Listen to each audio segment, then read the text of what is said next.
El tema del mes, tema que hemos tratado durante todo este mes, lleva por nombre o por título testimonio, ¿verdad? Hemos hablado durante todo este tiempo, durante todo este mes de abril, acerca del testimonio. Y de verdad que han sido muy enriquecedoras las enseñanzas que Dios ha traído a su pueblo a través de todos nuestros hermanos, pastores, que Dios en este tiempo puso para que habláramos acerca del testimonio. Y gracias a Dios, pues hoy cerramos ese ciclo. Digo gracias a Dios porque hoy terminamos un ciclo de aprendizaje y ya vamos a iniciar un ciclo nuevo de nuevas enseñanzas de la palabra de Dios. Así que damos gracias al Señor por este tiempo y hoy pues entonces vamos a cerrar este mes con la última meditación, con la última prédica referente al testimonio. Quiero invitarlos, mis amados hermanos, a que abran sus Biblias en el libro de Lucas. Vamos a estar hoy reflexionando acerca del libro de Lucas.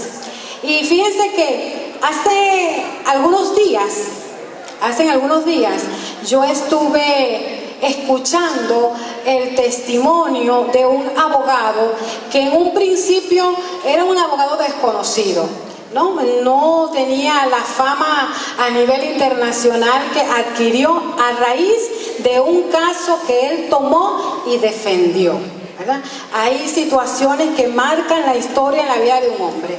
Y para este abogado fue ese caso precisamente. Este abogado estaba defendiendo a una persona que había cometido un crimen, ¿verdad? Ese cliente de este abogado era culpable de un homicidio o estaba siendo acusado de homicidio. Y fíjense que el dato curioso en todo este caso es no el motivo por el cual estaba acusado esta persona, ¿no? Sino el hecho de que durante el proceso de su defensa, entre tanto el abogado buscaba todas las pruebas necesarias para poder defender a su cliente, como es su oficio, como es el oficio de todo abogado. Este hombre muere asesinado en la cárcel. Entonces, muchos de sus colegas dirían, bueno, si no hay cliente, no hay caso. No sé, yo soy ingeniero, pero aquí hay abogados. De repente, ¿a quién voy a defender si el cliente que yo tenía pues murió? Mas, sin embargo, esta persona tenía una teoría acerca del suceso y quería convencer y quería dejar en claro que su cliente no había sido el único implicado en el crimen, sino que detrás de él había muchas más personas que también eran culpables. Había un complot que se había formado para cometer aquella atrocidad. Entonces, durante ese tiempo del juicio, que fue un tiempo más o menos prolongado, este hombre escribió un libro que se titulaba El juicio apresurado. No sé si alguno de ustedes han tenido la oportunidad de leerlo, pero en ese juicio él plasma todas las informaciones, todos los datos, toda la investigación que él hizo acerca del caso. Y era un libro muy gráfico porque tenía las fotografías del suceso, era bastante crudo en todo eso. Pero él escribe este libro con la intención de que la persona pudiera entender su teoría acerca de la complicidad. Pues su testigo, aunque era su cliente, aunque era culpable, pues no era el único, era el autor material, pero detrás del autor material siempre hay un autor intelectual. ¿Y saben qué pasó? Que muchos, leyendo y viendo las imágenes del libro y los testimonios allí contados, muchos fueron convencidos de esa teoría y comenzaron a decir, oye, sí es verdad, tiene que haber un complot detrás de este crimen.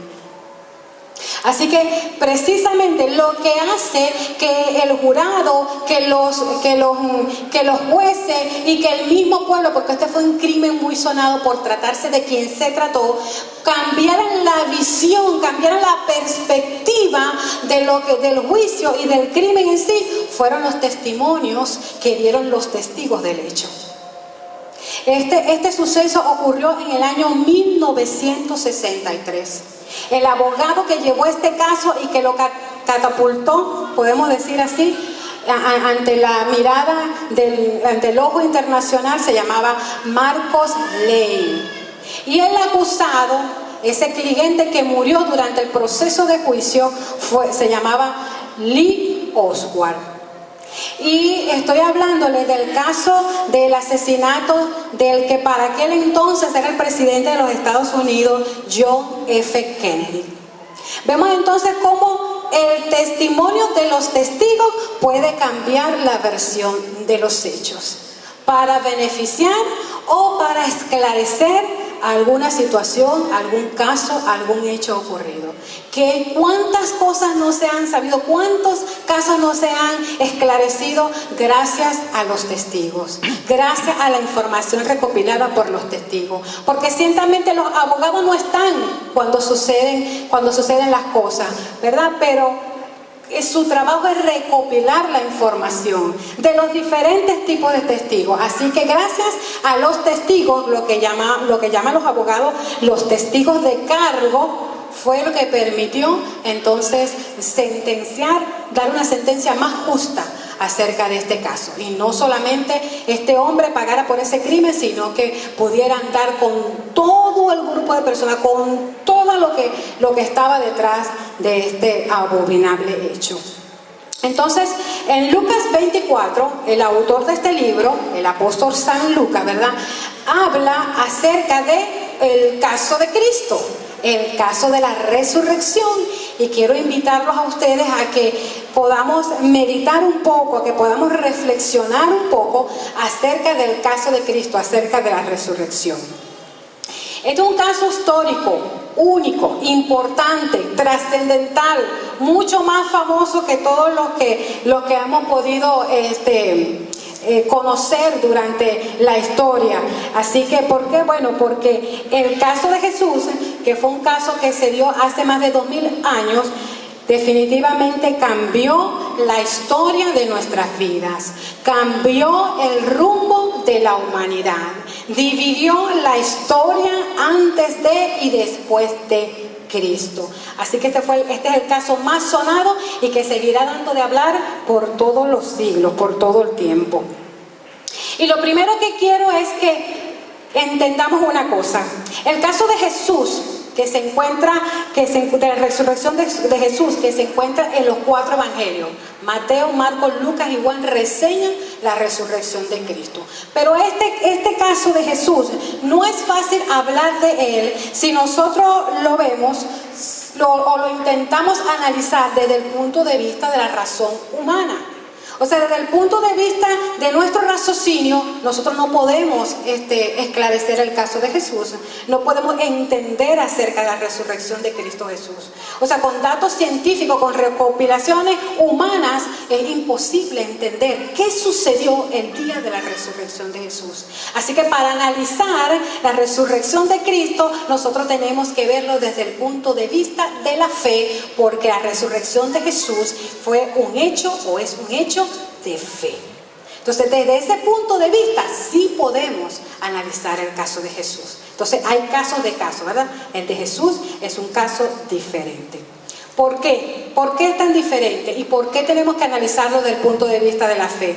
Porque la resurrección de Jesús es el hecho central de la iglesia de Cristo.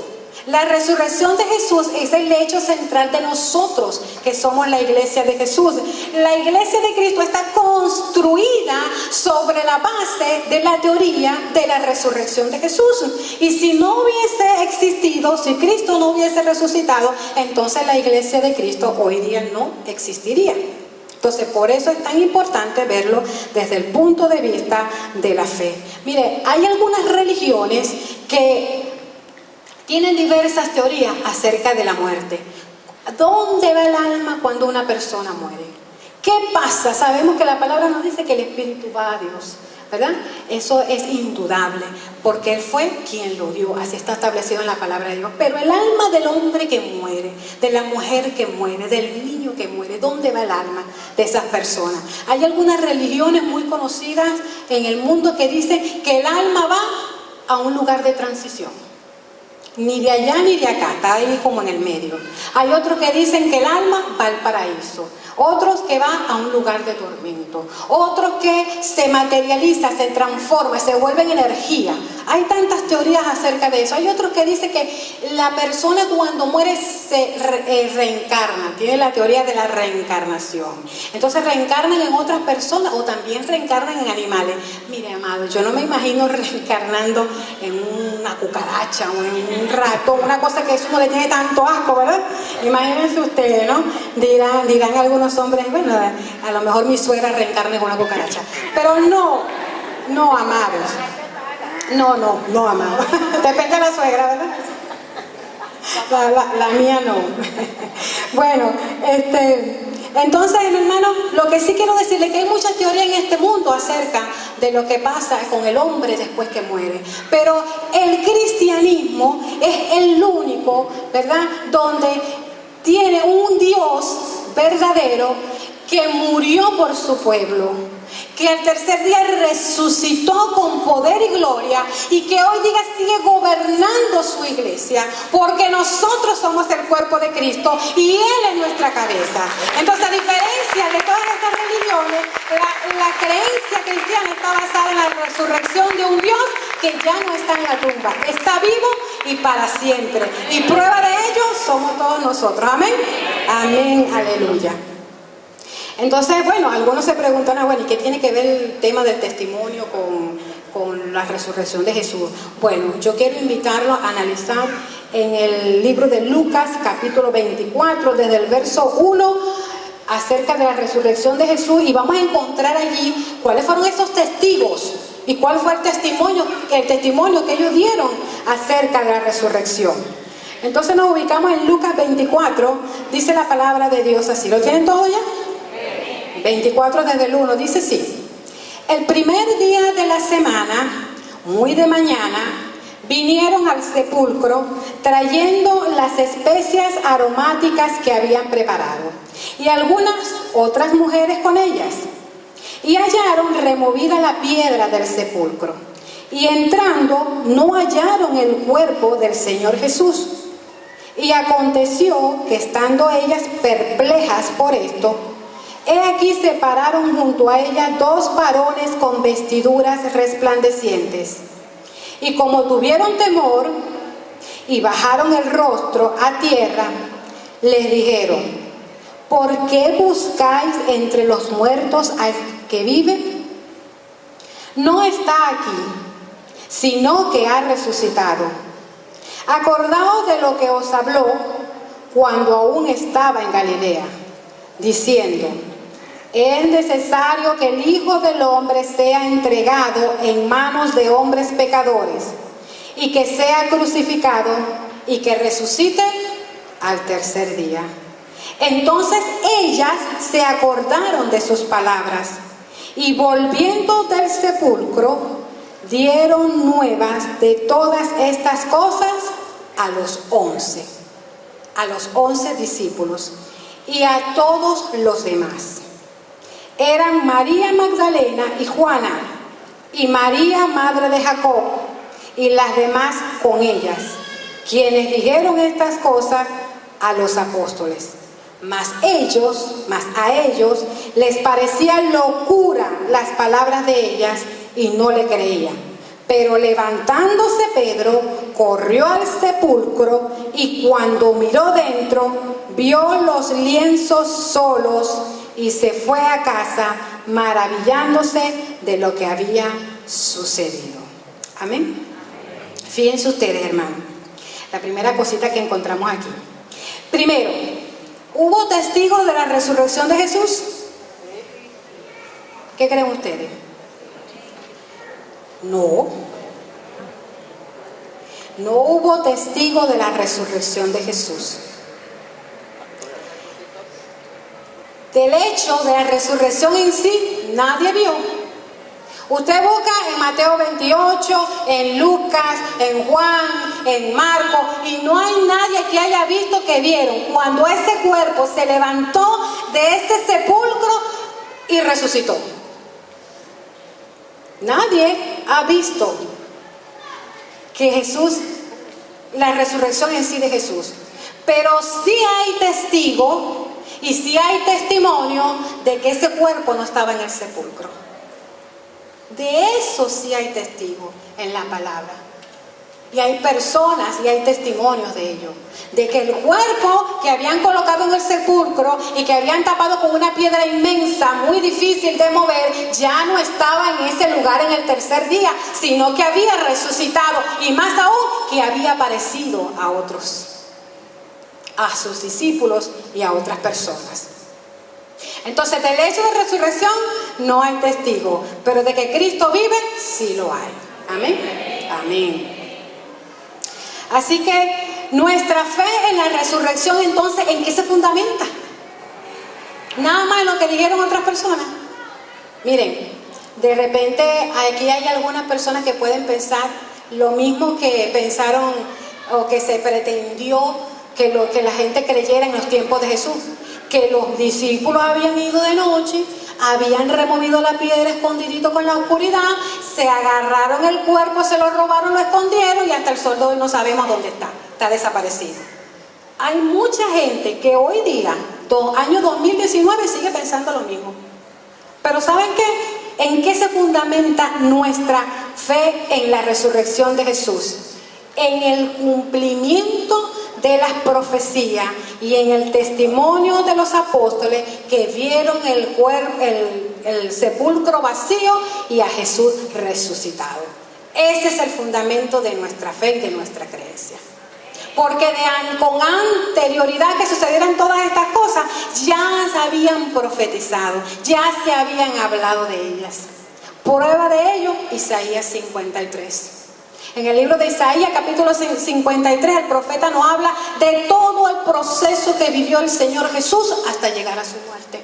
Cómo fue crucificado, cómo fue herido, cómo fue humillado, como cordero al matadero. Todo lo que hizo Jesús lo hizo por nosotros, por el perdón de nuestros pecados. Vamos a leerlo. Voy a invitarlo. Isaías 53. Dice la palabra de Dios en Isaías 53, desde el verso 3. Dice así: ¿cuáles fueron los padecimientos de Cristo?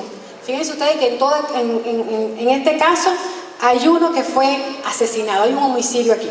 Entonces aquí dice, ¿qué pasó con Jesús?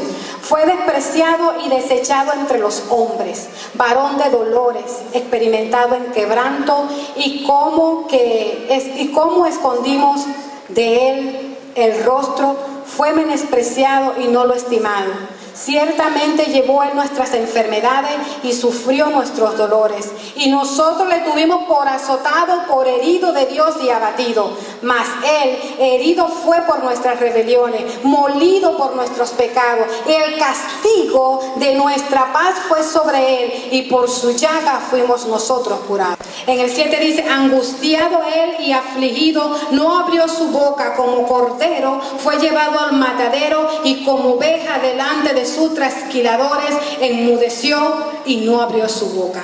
Y todo este capítulo de Isaías 53, hasta otros versos más, están basados en la profecía, que el cumplimiento de las profecías en Jesús, donde este hombre fue crucificado cruelmente, murió y luego al tercer día resucitó. Entonces nuestra fe está basada en el cumplimiento de las profecías y en el testimonio de los apóstoles que vieron el sepulcro de Jesús vacío. Pero vamos entonces a ubicarnos en Lucas capítulo 24 y vamos a analizar cuáles fueron los testimonios de este caso. ¿Quiénes fueron los implicados? ¿Quiénes estaban allí presentes? ¿Y qué pudieron ellos decir acerca de la resurrección de Jesús? En primer lugar, los primeros testigos que vemos nosotros aquí son los ángeles, ¿verdad? Dice la palabra de Dios que allí estaban ellos. Fíjense ustedes que los ángeles fueron los encargados de anunciarles a María y a José el nacimiento de Jesús. Ya ellos sabían todo esto que iba a suceder. Ellos fueron y anunciaron, le dijeron a María: mira, van a tener un hijo del Espíritu Santo. Y a José: recibe a tu mujer, no tengas problema en recibirla, porque lo que en ella hay del Espíritu Santo es. Entonces fueron los ángeles los que anunciaron el nacimiento de Jesús. Y en Lucas 24 vemos que son los ángeles también que anuncian con gozo la resurrección de Jesús. Entonces los ángeles son los primeros testigos, son testigos celestiales. Ellos están involucrados en todo esto. Ellos sabían que esas mujeres iban a llegar en ese momento a preguntar. Y ellos fueron los primeros en dar la gran noticia. Pasen, vean, miren, el cuerpo del Señor no está. Ahora, ¿en qué se basaron el testimonio de los ángeles? En primer lugar, ellos dijeron, y esto lo vemos más detalladamente en Mateo 28, que habla también de la resurrección de Jesús. Lo primero que ellos dijeron fue, no temáis, le dijeron a las mujeres, no tengan miedo. No hay temor en esto que está sucediendo. No hay temor, ya esto estaba avisado. Ya esto era algo que sabíamos que se iba a cumplir. Ya estaban escritas las profecías, ya la gente había dicho que el Señor iba a resucitar al tercer día. Entonces, ¿por qué tener miedo? Pero cosa natural es en el ser humano cuando estamos enfrente de las cosas sobrenaturales, porque la resurrección de Cristo no fue un hecho natural, sino sobrenatural. Eso supera cualquier expectativa humana, ¿verdad? Y eso causa de alguna manera cierto temor en las personas. El segundo testimonio fue venid y ved. Ellos le dijeron a las mujeres, pasen, vean con sus propios ojos que allí no está el cuerpo, que Jesús no está en ese lugar. También le dijeron a los ángeles, Él no está aquí, Jesús no está muerto. ¿Por qué entonces si ves que Jesús y sabes que Jesús, porque ya ellos estaban anunciando, el Señor les había dicho a ellos, cuando estuvo entre nosotros, voy a morir, es necesario que esto ocurra, pero tranquilo, nos vemos a los 3 días. Ya el Señor se los había anunciado. Mas sin embargo, el ángel le dijo, ¿por qué ustedes buscan a los muertos entre los vivos? ¿Acaso alguno de ustedes ha ido al cementerio a visitar a alguno de sus familiares vivos que están viviendo allí, durmiendo en los ataúdes? No podemos buscar a los muertos, a los vivos, en donde están los muertos. Y por último, los ángeles le dijeron a esas mujeres, id pronto y decidlo. Inmediatamente le encomendaron a ella la tarea de anunciar y de decir todas las cosas que ellas vieron y oyeron en ese momento. Y esas mujeres salieron corriendo llenas de gozo, como somos las mujeres, ¿verdad? Emocionadas, alegres, entusiastas, no nos detiene nada. Cuando vamos a dar una buena noticia, no nos para nadie. Queremos ser las primeras en darla porque queremos ver cómo la gente se pone cuando damos una buena noticia. Así somos las mujeres. Y estas mujeres fueron para allá. ¿Ok? Entonces el primer testigo que encontramos en la muerte de Jesús, en ese caso es los ángeles. Hay otros testigos allí que son las mujeres, justamente. Esto está en Lucas 24:10. Habla de las mujeres. Y dicen que ellas estaban, fíjense ustedes, y me quiero ir a Mateo 15. Busquen por favor ustedes también Mateo 15.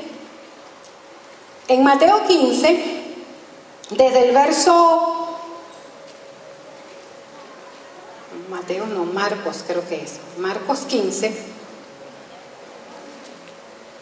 Del verso 43, dice, José de Arimatea, miembro noble del concilio, que también esperaba el reino de Dios, vino y entró osadamente a Pilato y pidió el cuerpo de Jesús. Pilato se sorprendió que ya hubiese muerto, y haciendo venir al centurión le preguntó si ya estaba muerto. Informado por el centurión, dio el cuerpo a José, el cual compró una sábana y quitándolo lo envolvió en la sábana y lo puso en un sepulcro que estaba cavado en una peña, e hizo rodar una piedra a la entrada del sepulcro. Y María Magdalena, esto es lo que quiero afirmar, María Magdalena y María, madre de José, miraban donde lo ponían. Entonces el primer testimonio de estas mujeres fue, ellas fueron testigos de que ese cuerpo estaba allí en ese sepulcro. Ellas vieron cuando José de Arimatea agarró el cuerpo, lo envolvió en un lienzo y le colocó especias aromáticas. Y esto todo apegado al ritual de los judíos cuando hay sepultura. Estas personas envuelven el cuerpo en lienzos o en sábanas y luego lo rocían con algunas especies aromáticas, ¿no? Y después le dan la sepultura y ya, bueno, entonces comienza la descomposición de ese cuerpo. Entonces estas dos mujeres fueron testigos de que ese cuerpo sí estaba allí. O sea que ellas podían afirmar con toda certeza que con sus propios ojos ellos vieron a José de Arimatea poner el cuerpo en el sepulcro. Ese fue entonces el segundo testimonio de estas mujeres. En tercer lugar dice que ellas se encontraban el primer día de la semana, es decir, el domingo, la piedra removida y vieron que el cuerpo no estaba. Ese segundo testimonio. Vimos cuando José puso el cuerpo ahí. Y el domingo en la mañana, cuando nosotros fuimos al sepulcro, el cuerpo ya no estaba y la piedra tampoco estaba en su lugar. Entonces esos fueron testigos oculares que vieron los hechos. Nadie se los contó a ella, ellas los vieron. Ellas fueron a ese lugar. Por cuarto testimonio, es que ellos, luego que vieron todas estas cosas, luego que ellas oyeron todas estas cosas de parte de los ángeles, salieron corriendo. ¿A dónde? A los discípulos, donde estaban los 12 discípulos. ¿Para qué? Para contarle lo que había sucedido. Y fíjense que la palabra dice que no les creyeron. ¿Les pareció qué? Locura. ¿Por qué será que el Evangelio de Cristo le parece locura al que no tiene entendimiento? A veces cuando predicamos de Jesús nos dice que somos locos, ¿verdad? Esta gente está loca. Y a estos discípulos les pareció a ellos locura. Qué difícil debe ser para que ese tiempo, el tiempo de los judíos, cuando su cultura es que el hombre es extremadamente machista y la mujer es poco más de una esclava para los hombres, que cuando hacían sus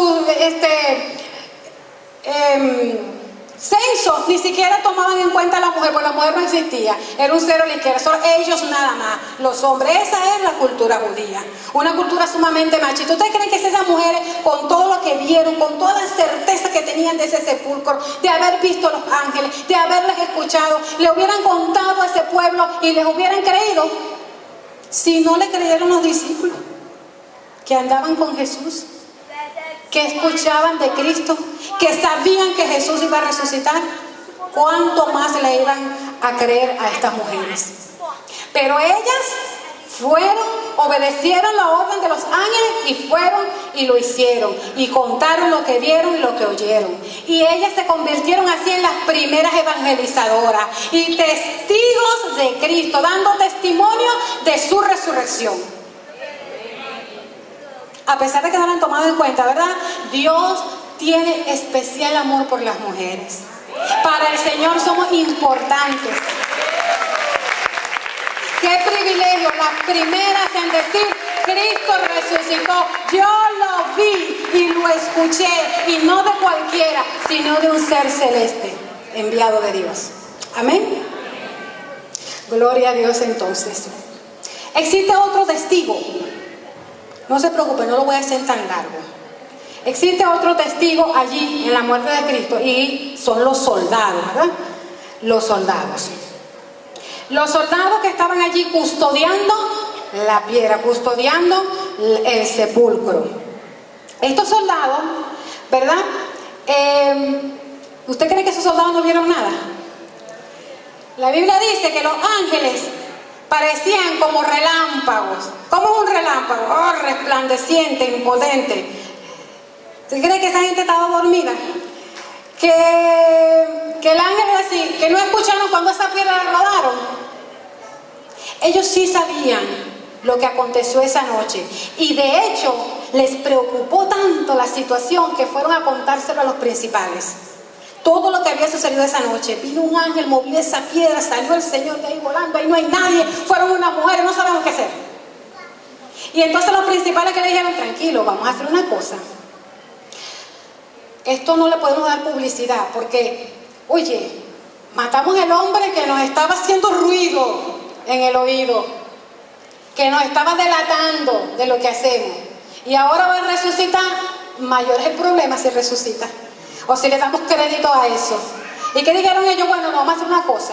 Ustedes le van a decir que los discípulos llegaron de noche, rodaron esa piedra, se robaron el cuerpo. Pero es que Dios es Dios. Y Dios es un Dios de verdad. Amén. ¿Y saben qué? Fíjense si ellos hubiesen dicho esto. No, nosotros nos quedamos dormidos y mientras dormíamos, vinieron los discípulos y se robaron el cuerpo de Jesús. Mientras dormían. ¿Y cómo ellos dormidos vieron que fueron los discípulos que se robaron el cuerpo de Jesús? No concuerda eso, ¿verdad? Y en segundo lugar, si ellos admiten que estaban dormidos, oye, ¿y cuál era la guardia que tú estabas montando entonces? Pues? Entonces, son cosas que no le dan crédito. Estos fueron testigos de Jesús. Ellos vieron, hermanos, y conocieron todas las cosas que ellos pasaron. Y ellos tenían un testigo verdadero. Y ese testimonio verdadero lo dieron delante del principal. Pero ¿qué pasó? Vendieron su testimonio. Se convirtieron después en testigos falsos de Jesús. Y lo hicieron por dinero, por sus propios intereses. Cambiaron su testimonio. Hay gente que viene a la iglesia, conoce al Señor. Hay gente que se entrega su vida a Cristo, que le sirve y al poco tiempo se aparta del Evangelio. Se le olvida que un día fue testigo de Jesús. Cambia de ser un testimonio de lo verdadero a ser un testimonio falso, porque con sus acciones y con sus actitudes y con su estilo de vida, yéndose detrás de sus pasiones carnales y amando al mundo, pues dan testimonio de que Cristo está muerto, porque en su vida no está. En su vida no está. Y por último, quiero contarles acerca del testimonio de unos que no están aquí. No aparecen en los evangelios ni en este libro que estamos leyendo de Lucas, pero es de José de Arimatea y Nicodemos. Estos eran dos que pertenecían al concilio, pertenecían al Sanedrín. Estos dos estaban allí el día en que agarraron a Jesús y lo interrogaron para poder formular una acusación falsa y finalmente y justificadamente, según ellos, poder llevarlo a la cruz y crucificarlo. José de Arimatea y Nicodemos. Pero ¿qué pasa? Dice la palabra de Dios en Juan 19:38 que estos dos eran discípulos de Jesús. Es decir, ellos el que es discípulo de Jesús ha oído y ha creído, ¿cierto? Amén, en la palabra. Amén. Entonces la palabra de Dios dice que ellos eran discípulos, pero ¿saben qué discípulos eran? Los discípulos en secreto, pertenecían a la religión de los hermanos de la secreta. Ve que nosotros hemos escuchado mucho de los hermanos que viven en secreto, que son cristianos pero nadie sabe qué son. Y fíjense desde dónde viene esto. Desde los tiempos de Jesús, ¿verdad? Hay hermanos que están en el secreto, hay hermanos que están aquí en la iglesia, están sirviéndole al Señor, trabajan, son unos siervos del Señor, pero nadie más que los miembros de la iglesia saben que Él es cristiano. Y yo me pregunto, ¿cómo testifican del Señor? Están en su trabajo, pasan años, hasta los jubilan de los años que cumplen en su trabajo y nunca nadie supo que era cristiano. Hermano, Dios va a demandar las almas en nuestras manos. Pasan de la universidad, se van para la universidad, se gradúan, ningún compañero supo que era cristiano. Eso quiere decir que a nadie le predican, que a nadie le testifican de Cristo. Son testigos de la secreta. Miren, busquen Mateo 7 a partir del verso 22. Mateo 7, 22. Dice la palabra de Dios: muchos me dirán en aquel día: Señor, Señor, ¿no profetizamos en tu nombre? Y en tu nombre no echamos fuera demonios, y en tu nombre hicimos muchos milagros. Y entonces les declararé, dice el Señor: nunca os conocí, apartados de mí, hacedores de maldad. Fíjense que curiosamente en este verso que acabamos de leer, el Señor Jesús no los desmiente a ellos. El Señor Jesús en ningún momento les dijo: no, ustedes no echaron fuera demonios, no, ustedes no profetizaron nada. No, Señor. Esta gente profetizó, esta gente echó fuera demonios, Esta gente hizo milagros, esta gente sanó a los enfermos, esta gente hizo grandes cosas en el nombre de Jesús, pero finalmente cuando estaban en la presencia de Dios, Jesús los desconoce. ¿Por qué? Porque ellos pudieron haber hecho de todas esas cosas, pero no estaban transformados en su corazón. En su corazón no había una transformación genuina. Y a veces escuchamos a gente predicando hermoso y evangelistas con palabras tremendas y la gente se convierte y la gente cree, pero en su corazón no han sido cambiados, no han sido transformados, se engañan a sí mismos. Y nosotros podemos engañar a todo el que conocemos, menos a Jesús, menos a Jesús.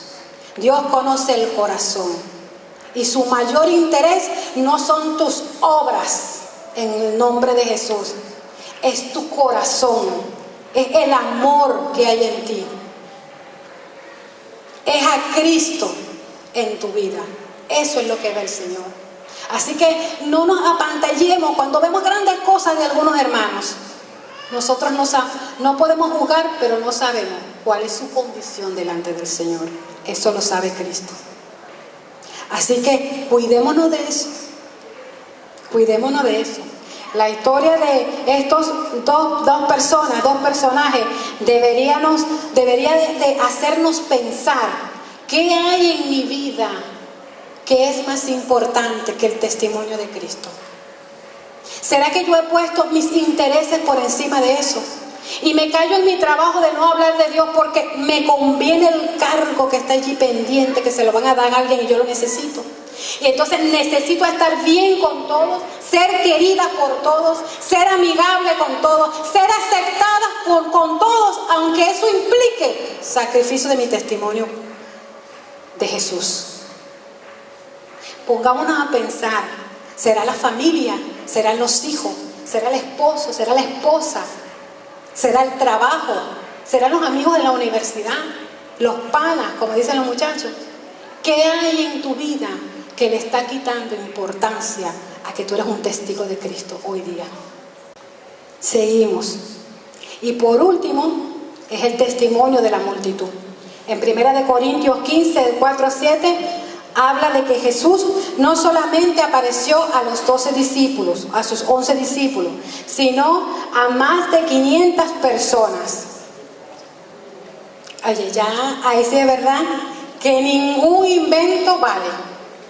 Definitivamente, cuando más de 500 personas vieron a Jesús, vieron sus marcas en su piel, de sus padecimientos, de sus sufrimientos, ya de verdad que eso no se puede ocultar. Esto definitivamente no hay nadie quien lo pueda ocultar. No se tratan de los discípulos, de sus amigos, se trata de una multitud de más de 500 personas. Tan cierto ha sido ese testimonio que hoy día nosotros seguimos siendo testigos de Jesús. En eso está basada nuestra fe y nuestras creencias. Así que hoy, mis amados hermanos, Jesús se sigue revelando al mundo entero como el único camino, la única verdad y la única vida. Y que Cristo resucitó al tercer día y no está entre los muertos. En ese sepulcro no quedó nada, porque nuestro Señor vive. Está vivo y vivo para siempre. Jesús, amén, gloria a Dios. Jesús no es alguien cuya vida debe ser estudiada. Jesús no es nada más alguien cuyas palabras deben ser examinadas. Jesús no es nada más alguien cuyas enseñanzas deben ser analizadas. Jesús es del diario vivir. Jesús es comunión. Jesús es relación. Jesús es una iglesia que vive día a día su palabra. Jesús es la esperanza. Jesús es nuestro consuelo. Jesús es nuestra ayuda. Jesús vive y vive para siempre. Y con Él alcanzamos nosotros también la eternidad por sus promesas. Entonces Jesús es un encontrarnos día a día con Él. Eso es Jesús. Jesús es una vivencia. Más que cualquier otra cosa, Jesús es una vivencia. y vive en el corazón de aquellos que confían en Él, vive en el corazón de aquellos que le aman, vive en el corazón de aquellos que le han confesado, que le han creído, que esperan en Él. Que creen profundamente de corazón, mi amado, que aunque la tierra tiemble, que aunque se trasladen los montes a la mar, que aunque pase lo que pase en este mundo, seguiremos firmes y seguiremos de pie, porque nuestro corazón no está en un sistema político, nuestro corazón no está en lo que podamos conseguir en cualquier parte, nuestro corazón está afirmado en Jesús, en la roca. Y esa roca es inmovible. Entonces, si nuestro corazón está afianzado en el Señor, la paz de Dios debe de sobreabundar en nuestras vidas. ¿Por qué nos angustiamos? ¿Por qué nos afligimos? ¿Por qué andamos a veces derrotados, cabizbajos? Entonces tenemos que examinar nuestra confianza en Dios. ¿Y cuánto hemos creído? ¿Cómo está nuestra fe? Y por último, mis amados, para que no se nos enfríe la sopita, quiero pedirles que abran sus Biblias en el libro de Hechos. Hechos capítulo 1, versículo 8. Hechos 1, 8. Hechos es un libro escrito por el mismo autor de 1, 8. Por el mismo autor de Lucas, ¿verdad? Muchos dicen que Hechos es la segunda parte del libro de Lucas. ¿Dónde terminó Lucas? Comenzó, se enlaza, ¿verdad? Comienza el libro de los Hechos. Ahí, si ustedes han leído el inicio de Lucas y de Hechos, pues está dedicado a la misma persona, ¿no? Un tal Teófilo, como es que se llama. Pero entonces en Hechos, capítulo 1, verso 8 dice así. Pero, léanlo conmigo. Pero recibiréis poder cuando haya venido sobre vosotros el Espíritu Santo. Y me seréis testigos en Jerusalén, en toda Judea, en Samaria y hasta lo último de la tierra. ¿Qué recibiremos, amados? ¿Cuándo? Cuando haya venido el Espíritu Santo. ¿Para qué? Para ser testigos. ¿Dónde? En Jerusalén, en toda Judea, en Samaria y hasta lo último de la tierra, por si le queda alguna duda de algún lugar excluido, hasta lo último de la tierra. ¿Verdad? Bien. Aquí vemos que el Señor nos hace una promesa, nos da una encomienda y nos pone una meta. Amén. Vamos en primer lugar la promesa. El Señor nos dice que recibiremos poder cuando haya venido sobre nosotros el Espíritu Santo de Dios. ¿Recibiremos poder para qué, amado? Para testificar. El Espíritu Santo, cuando estamos testificando acerca de Jesús, es quien convence al hombre de pecado. El Espíritu Santo es quien pone la palabra en la boca. El Espíritu Santo es el que prepara el corazón del hombre para que pueda recibir la palabra de salvación. El Espíritu Santo es el que guía, el que te direcciona, el que te dice lo que debes hacer, el que te ayuda cuando tienes que declarar delante de los hombres acerca de Jesús. Eso lo hace el Espíritu Santo. Y si usted está tan convencido de que eso lo hace el Espíritu Santo, porque hay muchas personas que le dan miedo testificar de Cristo. Ay, es que yo no sé qué voy a decir. Ay, es que yo estoy muy nueva en el Evangelio. Ay, es que yo no me he leído toda la Biblia, necesito leérmela toda primero para poder testificar de Cristo. Porque a veces pensamos que es con nuestra propia fuerza y que somos nosotros los que vamos a convencer a la gente. Y como nos da miedo de no lograr eso, de no convencer a la gente y que la gente acepte a Jesús, entonces mejor no nos arriesgamos a pasar la pena. ¿Verdad? Y por eso es que le da pena. Les da pena porque no quieren pasar la pena. Ustedes. Pero se han olvidado de aquel que les dio poder para ser testigos de Cristo. Entonces, esa es la promesa. No tenga miedo, levántese y sea testigo de Jesús, porque ese es su llamado. Ha sido llamado en este tiempo para eso. Amén. En segundo lugar, nos dio una encomienda. Y eso fue testificar, hablar de Jesús. ¿Ok? Hablar de Jesús. Y para hablar de Jesús, bueno, necesitamos simplemente conocer a Jesús. Nosotros no podemos hablar de alguien que no conocemos. Tenemos que hablar de alguien que conocemos, ¿verdad? Entonces hay muchos que dicen, yo quiero ser testigo, Señor. Yo estoy dispuesta, como dijo Jeremías. ¿A quién envío? Dice el Señor, dijo Jeremías, a mí. Envíame a mí. Era el único que estaba ahí y él, envíame a mí, Señor, yo iré. Dijo Jeremías. Y así hay muchos hermanos que de corazón le dicen al Señor, Señor, envíame a mí. Yo iré, yo seré testigo en las naciones, yo hablaré de ti, a través de, úsame para ser un instrumento para alcanzar a aquellas personas que no han conocido a Cristo, Señor. Yo estoy dispuesta a pagar el precio, pero eso sí, Señor, que no sea en Parquecito, ni sea en la invasión de Rosainé, ni tampoco sea en el barrio La Constituyente, porque allí hay mucho peligro. No, para allá no me gusta, además no tengo carro. Me tengo que ir sin celular porque me lo pueden robar.